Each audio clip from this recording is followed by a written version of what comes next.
Hey, what's good, y'all? Hope y'all doing well. We back with it. Sunday, start of a new week. Hope you're feeling rejuvenated, reset, ready to attack the week. I just needed to come here, wanted to just talk, kind of back into the yapping like we did the last time. I realized that when I posted it, we still have a lot that we're working on as far as what I'm about, who I am, and I want to slowly start to peel those layers back and talk about it. But I've been at it. Honestly, the last like 48 hours, I've been working on cultivating my website. Finally got that up and running. Really ecstatic about that to be able to reach and impact more people. But let's circle back even more, just even about myself. I have been active and in sports for as long as I can remember, probably since I was like 4 years old. That is basically the inception of all of this, from the content, who I am, the people I've been around. But I've played sports literally from like four up until like my early 20s, and even still now as I'm approaching 30. But I've played baseball up until my senior year of high school. I ran cross country for like 4 or 5 years. I've hooped since I was like 7. I still hoop now. I was on the bowling team. I'm pretty elite, I'm not gonna lie. It's one of those things, out of all the sports that I played, I love basketball the most, but bowling was the one I could have been like a Division 1 athlete in. Pretty surefire. But even with that, as I'm older, I've gotten into Spartan races, which I love. I just like the events. I like the grit to them, especially when you're outdoors and in nature. You got mud, all these different factors and environments. I like boxing recreationally. It's just really fun cardio for myself. And I even want to get into jujitsu. So with all that being said, movement is definitely a foundation for me. I feel like it's exuded in just every conversation that I'm in. I feel like even when I'm away from it, it still finds its way through the door. And it's what's led me to help people, and hundreds of people in my community, different states across the country, across the world. So yeah, that's mainly the foundation of what I do, who I am. It's helped me build some awesome connections and relationships. It's always kind of funny. You'll see you know, differences as you get older from men and women of how people interact and become friends. I've had some friendships that have lasted a decade just off of a, oh, yo, you next on a basketball court. And now I've seen them 2, 3 weeks in a row. And I'm like, oh, yo, what's good? I feel like we've won like 4 or 5 times. What's your name? And then that person becomes somebody. I'm like, all right, let's go, meet up somewhere on a evening, go out to a spot or something like that. And then time after time, it's just, you start to infiltrate and things of that nature. So I've made some dope connections through that. A lot of the discipline, the grit, the dedication to get good at a skill and a craft is stemmed from doing some of those sports. Specifically, basketball comes to mind. I've utilized that as a avenue for a lot of things. Shoot, when I was younger, if something frustrated me, that would have been my outlet. I'd go outside, put up shots at the hoop, right by the house, and I'd be gone for like 3, 4 hours. And it got to a point where it's like, okay, it was fun, therapeutic, I got to sweat. Then it became a point of like, okay, now I want to go game speed, or now I want to add this counter to this thing, or you know what, I've been making 50 to 100, 200, 300 shots, but now the last 50 or something like that got to be no rim. Little things like that. So it became little games and gamifying things that added that competitiveness to me and to the skill and the craft, and that's where like the attraction was drawn. So that is definitely a foundational piece for me. And yeah, I think that quest for growth is just something that I still hold on to in everything, every facet of my life. As I get older, it's cool. I've been healthy and for as long as I know, but physically healthy. But I feel like I've also had a really good foundation and background from family to be able to have health in other aspects, health in my relationships with my family, my people, my friends. But like I said, even as I get older, I want every piece or every area of my life to grow, and that's a daily fight, daily battle, if you will. But not even really a battle or a fight, but a daily choice. You can be stagnant and cool and comfortable with that, and with comfort and complacency, I think it just is more a decline than anything. It's not really like a maintenance. So I try to be fed in that way and put myself in spaces to where I can better myself in all avenues, in that spiritual health, emotional health, mental health, physical health. And with that, you just naturally start to exude it. Sometimes you don't have to speak, it's just a presence when you come into a room. and it's felt. And then as soon as you open your mouth, they're like, oh, you're always really quiet. I'm like, quiet could be misconstrued for just observant. Um, but with that, all of that to say, that's a little bit more about me and who I am. As far as the present, or a little bit in the past, that's a little bit closer to present day. That start of sport then led me to being enamored with just human movement and anatomy. I got to a point where I'm like, okay, how do I get faster? Because genetically, I have pretty solid genetics, but it's not world class. And I got to a point where I'm like, okay, skills are great and they're definitely important and needed in sports and life and whatever the case is, but I wanted to find an edge. So then it was like, okay, how can I get a little bit stronger? How can I get a little bit faster? And then that turned into, I had a big group of friends that all happened to be in physical therapy school, and that was kind of a little bit of a start. So worked for basically like a private clinic, did that for like 4 or 5 years, probably started around like 17 or 18 or something like that. I think I'm to like 22 or 23. But that was definitely a huge start because we worked with a wide patient demographic. You know, we'd see kids as young as like 7 or 8, and I think one of my oldest patients was like 104 years old. So we'd see the spectrum. And we also were fortunate enough to work with professional soccer teams. So I would see some like MLS guys, maybe during their off season, and same thing. Spectrums were different. It could be somebody coming out post surgery, trying to rehab and just get back to their protocol, and then also get back to like their specific sport and the certain pedestal or threshold that they were at, or people that were just injury free, but they wanted to just get better conditioning, stronger, so they could be, you know, more resilient throughout their season. So that was a pretty cool experience. And working at that private clinic, we were fortunate that I would say like 80 to 90% of the people that were physical therapist aides, including myself, if you were planning to go into PT school, which I wanted to, they kind of gave you a little bit more reins than would be common. As far as, you know, PTs would do their thing, you know, go through an evaluation, first initial evaluation. You would be working cohesively with a team of like a physical therapist assistant, and we'd be running a lot of patients at the same time. It's pretty common, especially in insurance-based physical therapy, for that to be the case. You may see 20, 30 something patients in like an 8 to 10 hour day, and that's like 3 to 5, 6 patients in an hour, maybe. You know, have lunch, things like that to space it out, but you can run into that. So being kind of young and seeing that flow, I was like, okay, I like this. I like movement. I also like learning this side of it because I can nerd out, and you know, I'm going through all the anatomy classes and we're going through every muscle, and you know, intrinsic muscle in the foot and the forearm and the shoulder. So hearing these terminologies and things of that nature, hearing the specific name or diagnosis on orthopedic surgeons, you know, list or something like that was just cool to see. And then to see it kind of played out. In hindsight, as I got older, though, I'm thankful for that experience. It also kind of taught me the tough part with the insurance-based side of it, as far as, you know, somebody may come in with a shoulder injury or impingement and they couldn't get all the flexion that they needed, and maybe insurance only covered like 10 to 12 weeks, and the doctor's protocol was like maybe not get them to like full range, but to like get them here and get them back to kind of being able to do their daily life activities. But you actually hear and listen to the person, especially when you start working with a lot of these people week after week, and you hear their story, and it's like, well, wait, you used to play tennis, or you used to play volleyball, and you want to get back to that. Like, you shouldn't be bogged down or feel away to where you can't do that again. And if it's 10, 12 weeks and they could just get here, but they haven't, you know, gotten acclimated to faster velocities and contractions to where they're like actually doing this motion to serve, to spike, and all they could do is just kind of get it up, and they're starting to use other muscle groups to incorporate it. It's like, well, they really didn't get back to the function that they needed to. So it was a combination of that. Also, a lot of my friends were like 6 figures in student loans, and also with working with the wide spectrum, a majority of the time was closer to elder and geriatric population, which were awesome. Some of the greatest conversations, a lot of wisdom.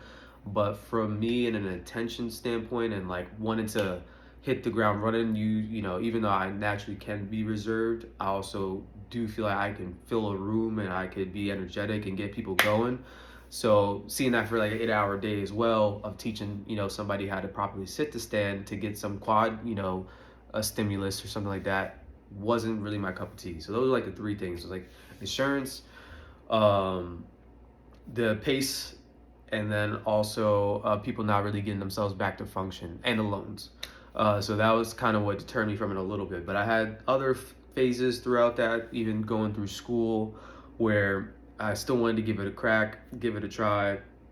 I temporarily went to physical therapy assistant school, and it was going fantastic. Like I said, I had the background as an aide, so a lot of the information and stuff I would see, all the manual muscle tests, all the other known assessments and things of that nature I already have been hearing for 4 or 5 years of coming into class. It wasn't like I was a teacher, but a lot of the students, they can come to me and ask me a ton of questions. We're going through a ton of physical tests that we have to do and perform, and we're getting graded on it.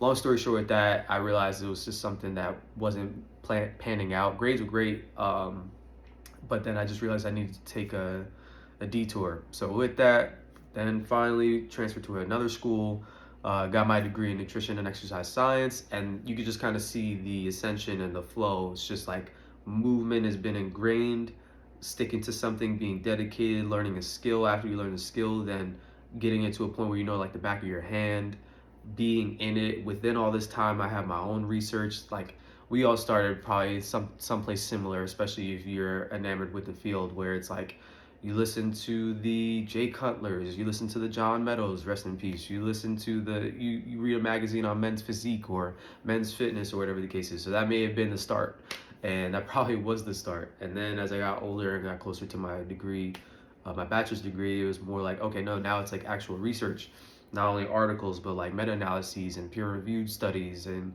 going through a whole bunch of things in that realm.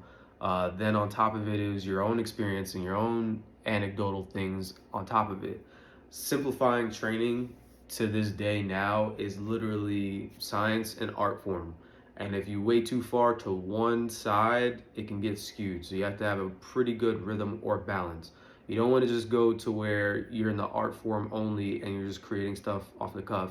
Now, that is cool, and I think it's very appreciated during this time.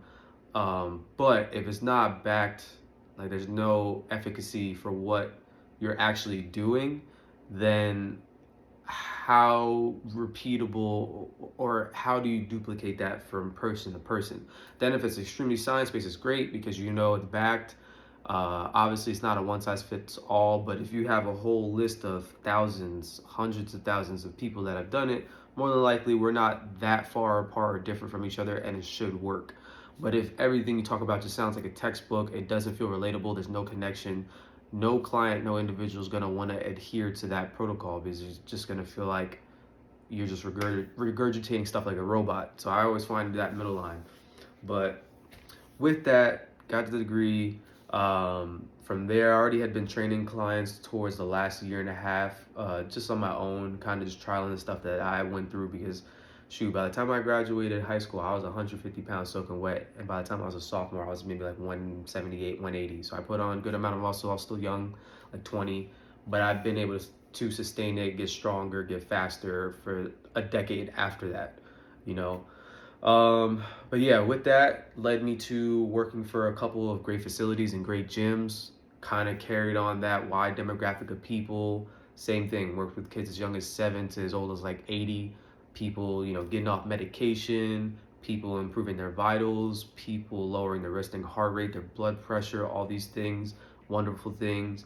Seeing kids, explore, have fun with movement kind of the same way I did, but with some of my wisdom that maybe that I would have appreciated when I was their age. Seeing kids in high school, win county, championships or awards or state awards and things of that nature. People go into school for free, Division 3, Division 2, Division 1 scholarships. And I always attribute it to, it's the person. I'm just there as a guide. I don't want to be like, I've had 100. No one cares. If you really are in it for people, you care, you want to give them their time, give them quality time and really pour into them. They had to show up, they had to eat the right foods, they had to go to sleep and do it day after day, year after year. But I am privileged and blessed to say that I've worked with easily over 500-600 people within that time.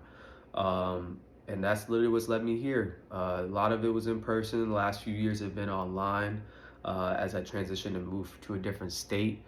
But this is what I do, it's what I love. I've been in it forever. Even before I got the credentials and the certifications and all the other stuff, like I said, been researching it. still as I'm in it now, I still research it and love it. I never want to be that complacent in this space because it's always moving. It's always becoming more and more modern. There's always more and more studies and things that are coming out.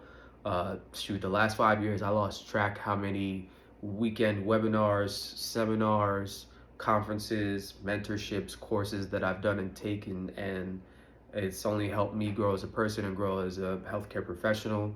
I love it. I like having the duality and the balance of knowing the science and being around some of the world's best chiropractors, physical therapists, strength and conditioning coaches, and then also learning the art form of like, hey, this is still a human being, and it takes a lot of behavior change and psychology to get to an end result. So finding that merging of the two is what's going to get people over the hump. And why it's so important to me, it's important to me and my family. I want to see them as long as we possibly can enjoy, and I want them to enjoy it while they're here. I want us to have all our cognitive function and bearings together, be able to move and be independent as long as possible. I know for sure anybody in my family, they don't want none of us, me and my brother, to be wiping their butt. So I want to be able to provide and apply all the information that I learned and know to be able to get people from that. Save on hospital bills, the thousands of dollars that go into that. Save on physical therapy if they don't need it. Save on surgery if they don't need it. Of course, there's a time and place for these things and imaging and things of that nature. But more times than not, being able to find ways to circumvent the situations and stress and pain that majority of us humans go through, and pouring into yourself, catering to yourself, moving.